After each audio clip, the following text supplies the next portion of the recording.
स्वागत है आपका अपने YouTube चैनल में। शिक्षा रोजगार से जुड़ी बड़ी खबरों के लिए चैनल को सब्सक्राइब कीजिए, लाइक कीजिए, कमेंट कीजिए, शेयर कीजिए। इसी सप्ताह 6 जनवरी या 7 जनवरी से शुरू होगा ट्रांसफर।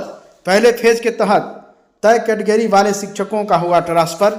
ACS एस सिद्धार्थ ने अधिकारियों को दिया टास्क। असाध रोग यानी कैंसर पीड़ित, गंभीर रुग्णता जैसे किडनी, लिवर और हृदय के मरीज, दिव्यांग, ऑटिज्म, विधवा, परित्यक्ता का होगा ट्रांसफर। इन श्रेणियों के शिक्षकों को इस शिक्षा कोष पोर्टल से ट्रांसफर संबंधित आदेश करना होगा डाउनलोड। टीचर आईडी से सोमवार या मंगलवार लॉगिन करने पर मिलेगी सूचना। इसी प्रकार दूसरे और तीसरे फेज के शिक्षकों का भी इसी महीने में जनवरी में होगा ट्रांसफर।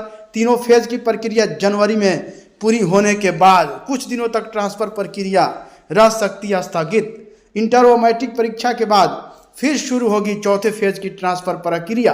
आज से ही 16 सदस्यीय अधिकारियों की टीम एक्शन में। सक्षमता पास BPSC दोनों का एक साथ होगा ट्रांसफर। सक्षमता परीक्षा 2 उत्तीर्ण अभ्यर्थियों का 30 से काउंसलिंग हो रहा है ना। तो ये जो है 7 जनवरी तक, 30 दिसंबर से 7 जनवरी तक ये काउंसलिंग होनी है। तो इसके लिए काउंटर बनाए गए हैं। 5 स्लॉट में होगा काउंसलिंग सभी विषयों के शिक्षकों की, है ना। DRCC में 5 काउंटरों के माध्यम से कराई जाएगी काउंसलिंग सभी विषयों के शिक्षकों की 2 जनवरी।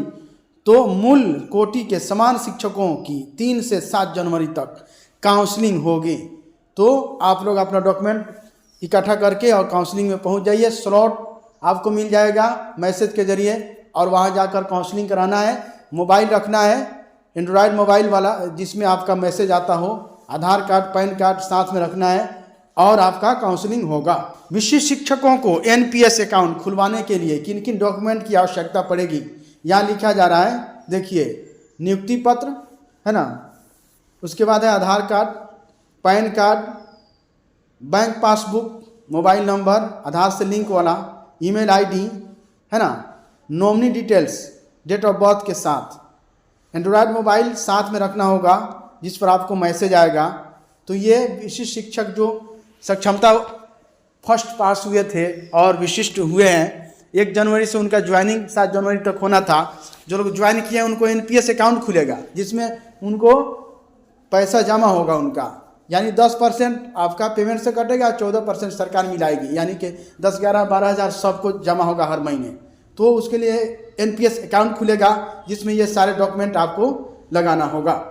अब परीक्षा का कोई समय फिक्स नहीं। आने वाली वैकेंसी को देखते हुए परीक्षा की तिथि होगी घोषणा। बिहार बोर्ड के वार्षिक कैलेंडर से भी हटा दी गई स्टेट परीक्षा, पिछले साल की गई थी शामिल।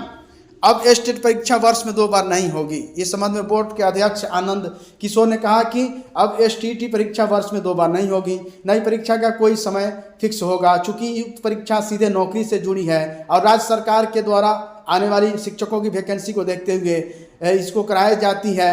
तीसरे चरण की शिक्षक नियुक्ति प्रक्रिया के बाद आगे स्टेट परीक्षा की घोषणा उसी के अनुसार की जाएगी। शिक्षक नियुक्ति प्रक्रिया समाप्ति के बाद शिक्षा विभाग द्वारा शिक्षकों के स्वीकृत पदों का आकलन किया जाएगा। इसके बाद ही अगले स्टेट परीक्षा की तिथि पर शिक्षा विभाग द्वारा निर्णय लिया जाएगा। शिक्षा विभाग जैसा निर्देश जारी करेगी वैसा बिहार बोर्ड द्वारा अनुपालन किया जाएगा। जब भी बोर्ड को परीक्षा कराने का दायित्व दिया जाएगा, बोर्ड परीक्षा कराकर परीक्षा फल जारी कर देगी। फिलहाल इस संबंध में अभी कोई दिशा निर्देश नहीं है। बताते चले कि हर वर्ष करीब 35,000 विद्यार्थी BEd करते हैं। स्टेट परीक्षा में वर्ष 18 से 29 मई तक पेपर 1 तथा 11 से 20 जून तक के बीच पेपर 2 की परीक्षा हुई थी। पेपर 1 में कुल 16 विषयों की परीक्षा आयोजित की गई थी। परीक्षा 2,63,911 अभ्यर्थी शामिल हुए थे। वहीं पेपर 2 में परीक्षा में 1,59,911 अभ्यर्थी शामिल हुए थे, जिसका रिजल्ट 18 नवंबर को प्रकाशित किया गया था। जून के बाद जिन छात्र छात्राओं ने BEd की परीक्षा उत्तीर्ण की है और उन सभी को बेसब्री से स्टेट परीक्षा का इंतजार है।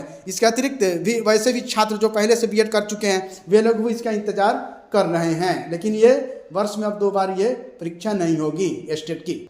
TRE 3 की काउंसलिंग तिथि में बदलाव, अब 9 जनवरी से 16 जनवरी तक होगी काउंसलिंग। क्लास 1 से लेकर 12वीं तक के शिक्षकों की होगी काउंसलिंग। 23 दिसंबर से 28 दिसंबर तक होनी थी काउंसलिंग।